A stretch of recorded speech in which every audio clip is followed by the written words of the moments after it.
Sim, eu sei que assim como eu, você também se pergunta onde estão os jogos inspirados em filmes, né?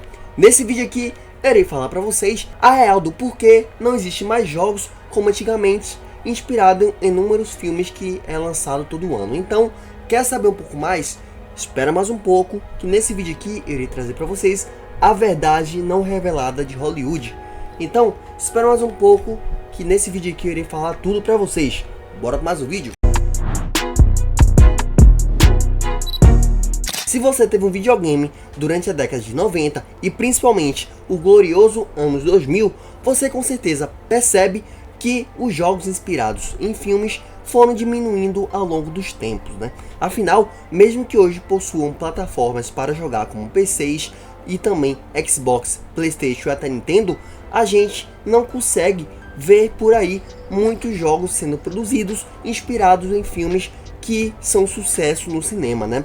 E isso se deve a alguns motivos no qual eu irei abordar durante esse vídeo. E é claro que para a gente entender o motivo do porquê a gente não está produzindo jogos inspirados em filmes, a gente tem que ir um pouco lá para trás. Afinal, na década de 90, um dos videogames mais famosos era o próprio SNES. Para se ter ideia, para desenvolver um jogo custava em média de 50 mil a $1 milhão. As equipes também eram bastante pequenas e a arte era pixelada. O foco também estava puramente na jogabilidade. Nessa época, alguns jogos se tornaram bastante famosos, como Aladdin e também Batman. O PS1 trouxe já uma outra tecnologia que seria muito utilizada, principalmente nos jogos das novas gerações. Afinal, ele chegou a trazer o 3D e o CD, elevando o custo para a produção à faixa de $1 milhão a $5 milhões na época. E foi preciso, para isso, contratar muito mais pessoas para a modelagem 3D e também para produzir cenas de vídeo e dublagem. Nessa época, os filmes de Harry Potter e Spider-Man acabaram se transformando em jogos que foram comprados por milhões de pessoas ao redor do mundo. E é claro que sobre valores, tanto o SNES como o PS1, eu estou falando sobre valores da média. Mas é claro que um ou outro jogo poderia passar esse valor de $1 milhão para até 10 milhões ou até mais, né? Mas na média se mantinha dentro desse valor. E é claro que antes de falar os próximos videogames, eu não poderia falar sobre esse aqui, o tal e famoso PS2, que muitas pessoas têm até hoje para se ter ideia da grande fama dele. Com o PS2 veio a consolidação dos grandes estúdios. Os custos ficaram entre 5 milhões e $15 milhões para produzir. Começava a nascer então a era de blockbusters nos games. E é claro, essa época era a época de jogos inspirados em filmes, principalmente pela grande quantidade de jogos no qual tinha sido inspirado em filmes feitos anos antes, naquela época, ou até mesmo décadas anteriores. Para se ter ideia, o PS2 tinha jogos que inclusive nunca chegou a ter mais em outros tipos de plataforma, como o próprio jogo inspirado no filme Poderoso Chefão, que eu não sabia que tinha esse jogo no PS2, mas devido ao seu grande acervo, eu acabei fazendo essa pesquisa durante a produção desse vídeo e acabei descobrindo. Além disso, também tinha jogos inspirados no rock, ou seja, numa série de filmes que começou na década de 70, e também tinha outros jogos muito mais famosos, como Toy Story, Homem-Aranha, King Kong, e esse é um jogo muito subestimado, Hulk, Batman e, é claro, outros milhares de jogos que, se eu for parar para falar todos eles aqui, eu irei demorar horas falando sobre. Mas e por que o PS2 tinha muitos jogos se comparado a outros tipos de videogames, principalmente atuais? Para se ter ideia, o custo de desenvolver jogos no PS2 era relativamente baixo, e a tecnologia do PS2, mesmo que complexa no início, ela acabou sendo dominada rapidamente pelos desenvolvedores. Isso acabava tornando o processo de criação dos jogos muito mais rápido e barato, pois não havia necessidade do alto nível de detalhe gráfico exigido pelos consoles HD como o PS3 e PS4. Além disso, mercadologicamente falando, para produzir jogos para o PS2 valia muito mais a pena. Afinal, a base de usuários do mesmo era muito grande, já que o PS2 se tornou o console mais vendido da história, sendo vendido mais de 150 milhões de unidades, e essa base de consumidores massiva garantia um público para qualquer lançamento, reduzindo o risco financeiro para os estúdios, inclusive para os próprios menores estúdios. E aliás, além disso, o PS2 era extremamente democrático quando se trata de produções de jogos. Afinal, existia uma facilidade para estúdios menores em produzir jogos no PS2, já que a arquitetura dele permitia o sucesso de jogos de médio porte de nicho, não sendo necessário um orçamento de jogos AAA para ter um bom retorno, o que incentivava a produção em massa de títulos, incluindo jogos baseados em filmes e licença. Para se ter ideia da grandeza do PS2, ele trazia jogos de mundo aberto inspirado em filmes como o próprio Spider-Man, além de também ele trazer inúmeros modos inspirado exatamente no filme. E sobre a transição do PS2 para o PS3 e PS4, houve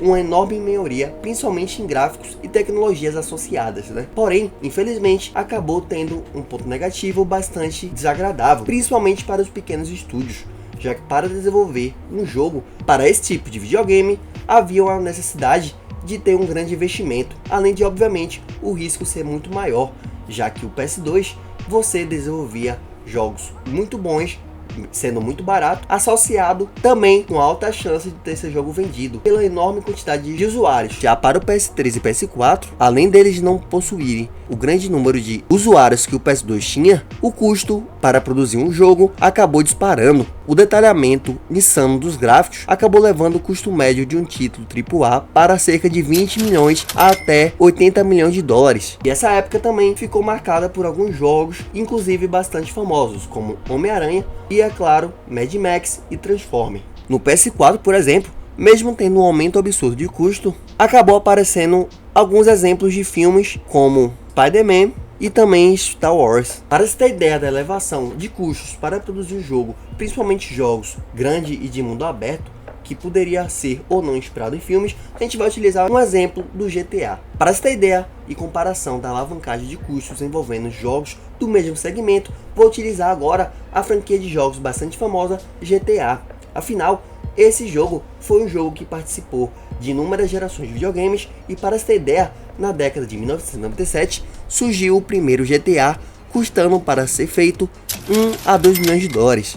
O segundo, feito em 1999, custou cerca de 3 a 4 milhões de dólares. Já o GTA 3, lançado em 2001, ele acabou custando cerca de 5 milhões de dólares, assim como o GTA Vice City, lançado no ano de 2002. O grande salto que aconteceu para produzir GTA veio com o GTA San Andreas em 2004, 2 anos após o anterior, no qual a Rockstar Games acabou gastando cerca de 10 milhões de dólares para produzir o mesmo. Ele tinha um mapa muito maior do que o GTA anterior e tinha inúmeras evoluções tecnológicas. GTA 4 acabou sendo lançado em 2008 e ele tinha também um jogo muito baseado principalmente na física mais realista e, por conta disso, acabou custando cerca de 100 milhões de dólares.